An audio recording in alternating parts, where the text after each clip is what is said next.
네, 이번 주 강의는 의료법인부터 시작하도록 하겠습니다. 의료법인 좀 생소하신가요? 아니면은 생각해 보신 적은 당연히 없으실 거고, 여러분들 한번 그거 다시 한번 대답해 보세요. 의료기관을 개설할 수 있는 자를 모두 한번 말씀해 보세요. 의료인, 간호사를 뺀 의료인, 그쵸? 의치한조, 그 다음 의료법인, 거기서 의료법인이에요. 그 다음에 비영리법인, 국가 및 지방자치단체, 한국보건복지의료공단, 그 다음에 준정부기관.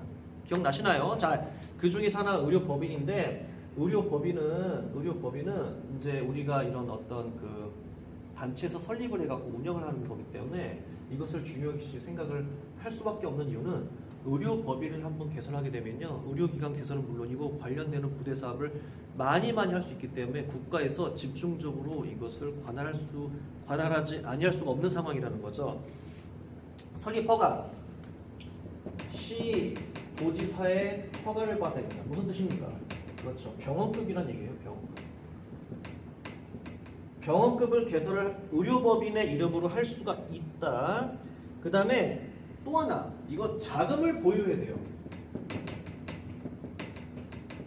의료법인은 시설을 갖추는데 자금을 보유하여야 한다. 사실 뭐 자금을 보유했으니까 했겠죠. 근데 자금을 보유하지도 않고 이름 명목으로 세워놓고 나서 이것을 이용해서 이윤 추구를 목적으로만 할까봐, 나중에 부도 처리했을 때 어떤 다른 거에 피해 주는 것을 막지 못할까봐, 그래서 자금 보유라고 하는 조건문이 있습니다. 그 다음에 당연히 재산 처분하거나 정관 변경하려면 시도지사한테 허가를 받아야 된다. 그렇죠? 마찬가지로 시도지사한테 허가를 받아야 된다. 이렇게 표시를 해가겠네. 자, 마찬가지로. 그리고 부대 사업, 요게 조금 이렇게 관건인데, 부대 사업 중에서는요, 의료인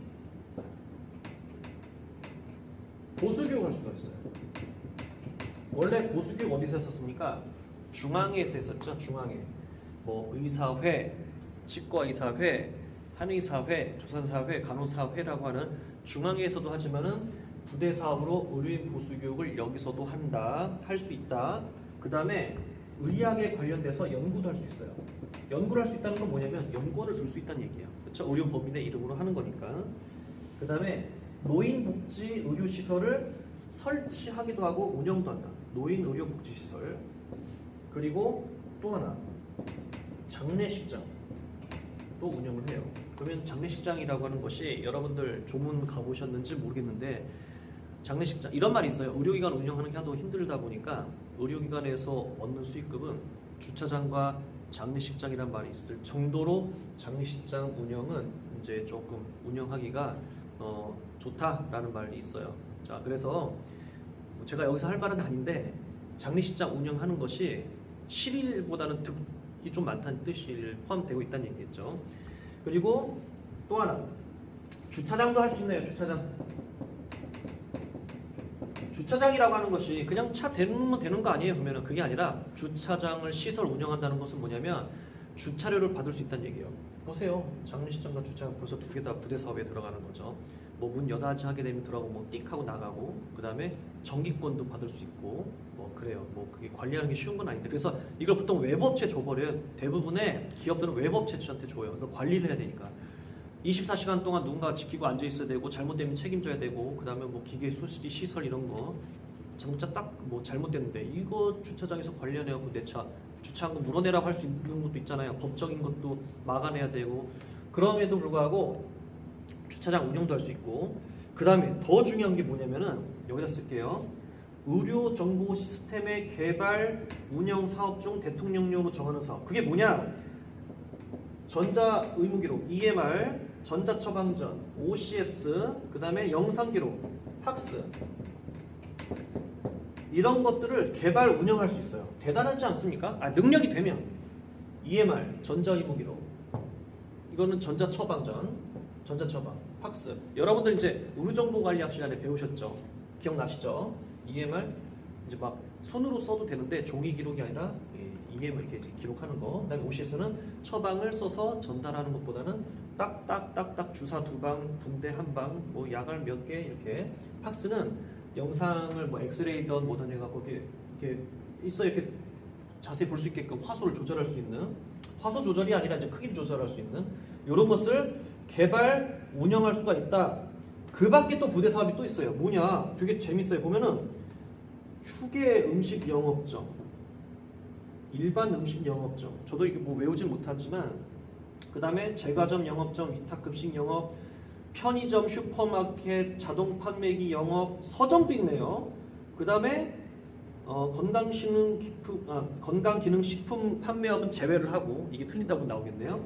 하고 그 다음에 생활용품 판매업, 식품 판매업, 산후조리업도 있네요. 산후조리업도 있고, 목욕탕도 할 수 있고, 의료기기 임대, 숙박업, 여행업, 뭐 수영장, 뭐 그 다음에 각 항목에 대해서는 임대하는 사업을 할 수 있다. 건물 임대도 할 수 있네요. 이용업, 미용업, 안경조제 판매업, 은행업, 의용급 의료기관 개설. 다만 의료법인에서 개설한 과목이 아닌 경우는 할 수가 있다. 많은 그러니까 사업을 할 수 있기 때문에 이것이 이제 의료법인에 대한 어떤 하나의 무기죠. 의료법인은 타인에게 임대 또는 위탁하게 하여 운영할 수 있다. 위탁도 할 수 있네요. 의료법인의 이름으로 개설해놓고 그 다음에 부대 사업을 다 하기 힘드니까 만약에 이것을 할 필요가 있다고 판단이 되면 이것을 위탁 운영할 수 있다. 부대 사업을 하려는 의료법인은 당연히 시도지사한테 신고하여야 한다. 개설할 때는 허가, 이거 할 때는 신고하여야 된다. 그 다음에 있어요. 입법의 준용이라고 해서 재단법인이에요. 재단법인. 여러분들 재단법인 뜻이 뭔지 아십니까? 재산할 때 재자예요. 이거 재산. 그러니까 재산이 모여서 법인을 만든다. 그러니까 좀 있는 분들은 이제 의료법인을 개설하는 경우가 있다라고 이제 추측하실 수 있겠죠. 설립 허가의 취소. 당연히 이제 취소 사유라고 하는 것은 그 의료법인 잘못했고 이게 더 이상 아니라고 판단이 됐을 때는 취소할 상황이 되겠죠. 정관으로 사업을 하지 않는다.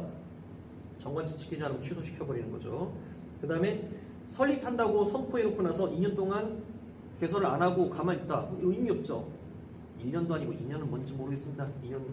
그 다음에 법에 의해서 개설 허가를 취소당한 때 당연히 이제 다른 의료기관하고 준해서 하는 거고요. 그 다음에 시도지사가 감독을, 그러니까 장관이나 시도지사가 감독을 위하여 내린 명령 위반. 그 다음에 부대 사업 외의 사업을 한다. 신고하지 않고 부대 사업 외를 한다. 그러면은 당연히 이것을 허락을 해줄 수가 없겠죠. 다음에 또 하나 볼게요. 의료기관 단체. 의료기관은 좀 이렇게 응집력이 강한데 그 중에 하나가 또 뭐가 있냐면 의료기관 단체 설립을 할 수 있습니다.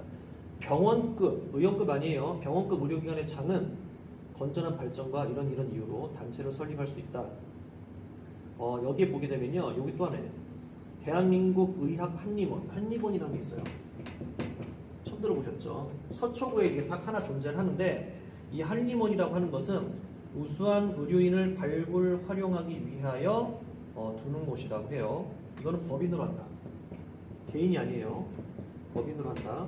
그 다음에 사업을 한다. 뭐 정책자문 뭐뭐뭐. 그 다음에 이건요. 사단법인. 한림원에 대하여 정하지 아니한 사항에 대해서는 사단법인의 권한을 준용한다. 라고 되어 있습니다. 그래서 한림원은 그냥 입맛 따시기로 살짝 그냥 여러분들이 알고 가시면 될 것 같습니다. 그 다음에 신의료기술 한번 볼게요. 우리나라는 행위별 수가제죠. 기억하시죠? 행위별 수가제죠. 행위별 수가제는 뭐냐면 행위를 한 만큼 수가를 받는 제도. 그렇기 때문에 장점은 의료기술 발전에 아주 큰 도움이 된다. 처음에는요, 이제 그 사람이 성선설, 성악설 있지 않습니까? 심리적으로 처음에 뭐든지 잘한다고 막 이렇게 최선을 다합니다. 시간이 지나다 보면 이제 조금 루즈해지는. 근데 아무래도 자본주의 사회에서는 행위별 수가제를 채택을 했다. 그러면은 노력한 만큼 이제 어떤 받는 피가 있고 우대가 있기 때문에 노력하는데 좀 가속도가 붙죠. 그 중에 하나가 신의료기술인데 자꾸 연구를 해요. 어떤 희귀한 질병에 대해서 해결을 하기 위해서 기초의학자들이 연구를 많이 하고 투자도 많이 하고 투자자들이 그러다 보게 되면 치료기술도 늘어서 생명을 보존하는 데 도움이 돼요. 좋은 것도 있어요. 근데 나쁜 점이 뭐라고 했죠? 과잉 진료를 할 수가 있다. 그 다음에 국민 의료비가 증가한다. 이게 결코 좋은 건 아니거든요. 그럼에도 불구하고 전 세계 약 70% 정도는 그 NHI를 채택한 국민건강보험 제도를 채택했기 때문에 행위별 수까지를 하는 경우가 대부분 과반수 이상이다. 적어도. 자, 그렇게 알고 있어요. 그 중에 하나가 신의료기술인데 새롭게 약을 개발하거나 새롭게 의료기술을 약보다는 의료기술이겠죠. 약을 포함한 의료기술을 개발하기 위해서 나와 있는 것인데 문제는 뭐냐면 이거를 지금 과학 시대잖아요. 과학으로 검증을 받아야 되는 게 관건이에요. 내용이 뭐냐? 신의료기술에 대해 평가를 안정성, 유효성. 저 예전에 이제 잠깐 국가기관에서 잠깐 근무한 적이 있었는데 전화를 받았어요. 민원 처리할 때. 예, 안녕하십니까? 담당 누구입니다. 다른 게 아니고요. 있잖아요. 되게 좋은 사실을 알려드리려고 전화드렸어요. 뭔데요? 좀 얘기하기 그렇긴 한데 그래도 얘기할게요. 제가 있잖아요. 제 오줌을 받아 먹어봤거든요. 예, 그랬더니 병이 났더라고요. 이것을 의학계에서 썼으면 좋겠어요. 아, 그렇습니까? 예, 좋은 말씀 감사합니다. 네, 그게 아무튼 전달하겠습니다. 이걸 전달을 뭐 어떻게 합니까? 제가 말로 할까요? 그대로 따라서. 다음 주에 또 전화하세요.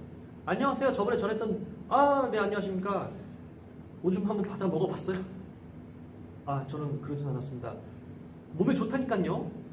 이거 한번 해보시면 좋겠는데 이거 어떻게 국가에서 어떻게 시험하면 안 될까요? 그래서 제가 이제 얘기를 했어요. 요 얘기했어요. 지금 국민께서 의견을 주셨는데 의견 고맙습니다. 하지만 이것은 신의료기술로 말씀을 드리신 것 같은데 안정성과 유효성을 과학적으로 검증을 하고 그 다음에 기초의학에서 통과를 해야 되며 그 다음에 이것을 상용화시키기 위해서는 상당한 시일이 걸리고 그 다음에 건강보험 심사평가원에 신고가 돼야 됩니다. 제가 이렇게 딱 얘기했어요. 이제 그 다음부터 못 알아들으시더라고 그 어르신이. 전화가 안 왔어요. 그 다음부터. 이게 아무나라기보다는 이제 그렇잖아요. 사람 생명과 관련된 건데 그냥 이렇게 할 수는 없다는 얘기예요. 그래서 이거를 의학자들이 보통 신의료기술을 계속 개발한다고 하지만은 그때마다 안정성, 유효성 등에 대해서 평가를 해야 되고 장관은 이거에 대해서 심사평가원의 장에게 알려야 될 의무가 있습니다. 내용은 사실 이게 어떻게 보게 되면 일반 사람이 봤을 때는 별거 아니라고 볼 수 있지만은 뭐 감마 나이프, 로봇 시술 같은 걸 해요. 아주 몇 마이크로미터 정도의 근소한 차이로 잘못 건들게 되면은 사람의 생명에 지장이 있다라고 판단돼요. 그러면은 더 고급 기계로 수술할 수 있잖아요. 근데 이렇게 돼서 그게 됐어요. 통과가 됐어요. 그 다음부터는 재료를 살짝 바꿔보고 나서 한번 해봐요. 근데 됐어요. 근데 이렇게 되면은 그 의료기술을 다르게 들어가요. 재료 하나만 바꿨다는 이유만으로, 방법이 달랐다는 이유만으로, 그 다음에 뭐 이런 식으로. 그래서 그와 관련되어 있는 비슷한 논문도 여러 개 나와 있는데 하나하나 다 과학적으로 검증을 해야지 통과가 되기 때문에 안정성, 유용성에 대해서는 일일이 다 판명이 돼야 된다. 그래서 신의료기술평가위원회를 설치를 하고 이것을 평가를 하는데 이것은 전문가들이 이제 아무래도 모인 집단이겠죠. 그러다 보니 의사회, 한의사회, 치과의사회, 그 다음에 여기서 각각 추천하는 자, 그 다음에 보건의료에 관한 학식이 풍부한 자, 그렇죠? 그랬으면 좋겠다는 생각도 좀 들고요. 그 다음에 소비자 단체에서 추천하는 자, 그 다음에 변호사 자격을 가진 자로서 보건의료 관련된 업무에 5년 이상 종사 경력이 있는 자, 그 다음에 정책 관련 업무를 담당하고 소속 5급 이상의 공무원, 사무관이요, 사무관, 그렇죠? 사무관 이상, 4급의 서기관, 공무원 시험에 관심 있는 학생들은 이게 무슨 말인지 알 겁니다. 자, 그렇게 해서 여러분들 지금 이제 공부를 하셨는데 정리하는 데 도움이 됐기를 바라며 잠깐 쉬고 또 다음 강의 이어서 하도록 하겠습니다.